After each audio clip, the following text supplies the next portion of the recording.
Hey, Taoping Airlines Math Industry, and we are gonna do some conversions with speed and distance. So we're gonna calculate how long something travels at this speed at this distance, but we have to convert with speed and distance. So there's gonna be a problem where you have to convert a speed to a different measurement of speed and a distance to a different measurement of distance. And before we start solving the problem, here's a little cheat sheet we can use. It has the metric system and the imperial system, aka the American system, so you don't have to memorize the entire thing. Most schools will give you a cheat sheet so you don't have to memorize everything, and you can understand where to convert from what and when. So here is the problem. A cross-country runner travels at 4.1 meters per second. How long will it take for the runner to run a 5-kilometer race?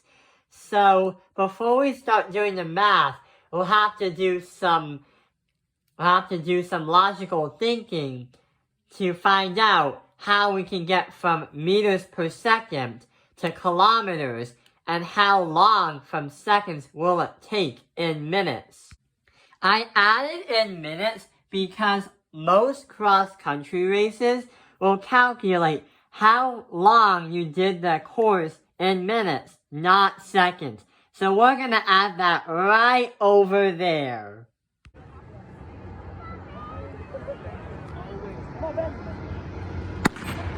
Let's go on! Go, go, go!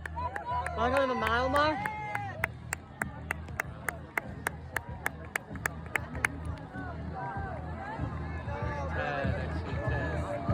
Nice, you got good time. Alright, so let's come up with some measurements. We have meters, and we want to convert that to kilometers. So over here, we're going to put some measurements and conversions, because then we'll multiply them all out. So let's try and find where we can get from meters to kilometers, or kilometers to meters. If we go here, if you take a look at distance, it says 1,000 meters is going to equal a kilometer. So what I'm going to do is I'm going to put 1,000 right here.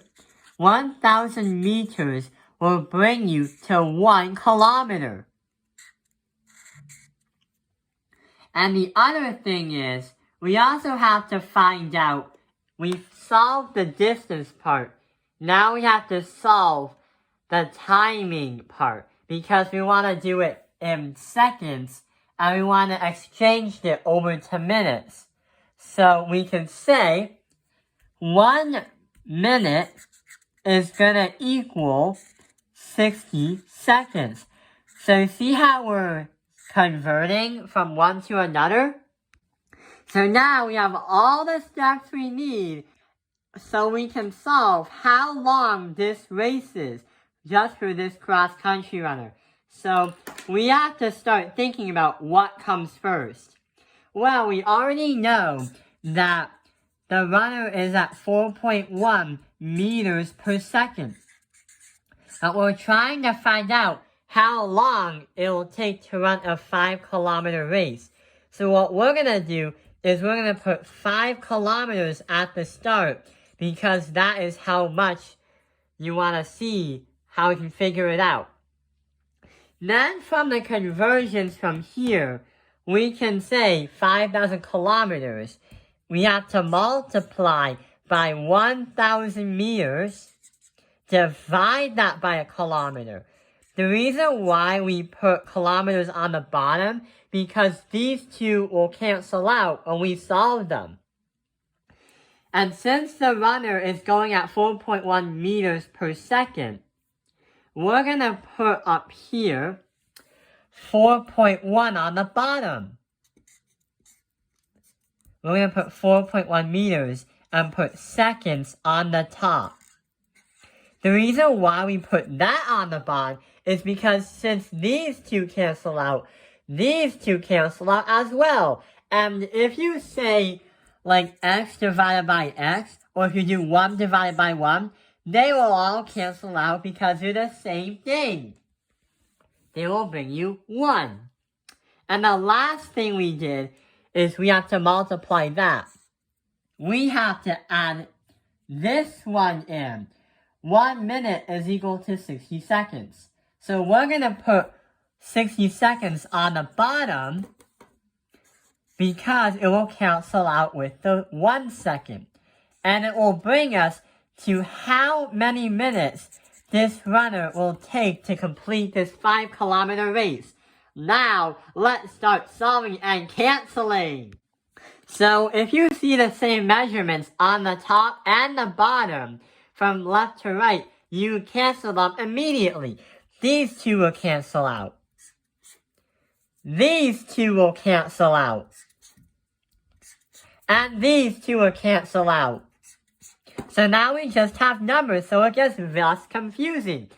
If you use a calculator, multiply 5 by 1,000 by 1 by 1, and divide by 1, divide by 4.1, and divide by 60, you'll get an answer that this runner will run at 20.32 minutes. So that is how fast the cross-country runner is running, and that is how long he'll complete the 5-kilometer race. Yes.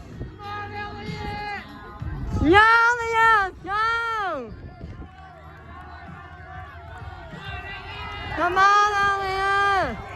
Go, go, go!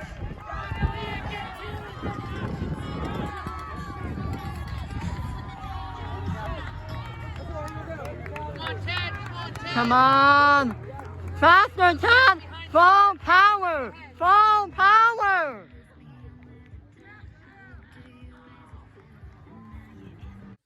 If the runner was at a constant speed of 4.1 meters per second, it would take 20.32 minutes to complete the 5-kilometer race. And that is how we can use logical thinking and this cheat sheet to complete the problem and conversion with speed and distance. The reason why I made this video is because a lot of people are preparing for a chemistry test on Wednesday, and yesterday I ran a cross-country meet, and instead of 20:32, I got a time of 21:27. And I got 58 out of 181th place. So that's why I wanted to do this video. I hope this video has helped you understand conversion with speed and distance. Thank you for watching Chao Ping Airlines Math Industry. Like and subscribe!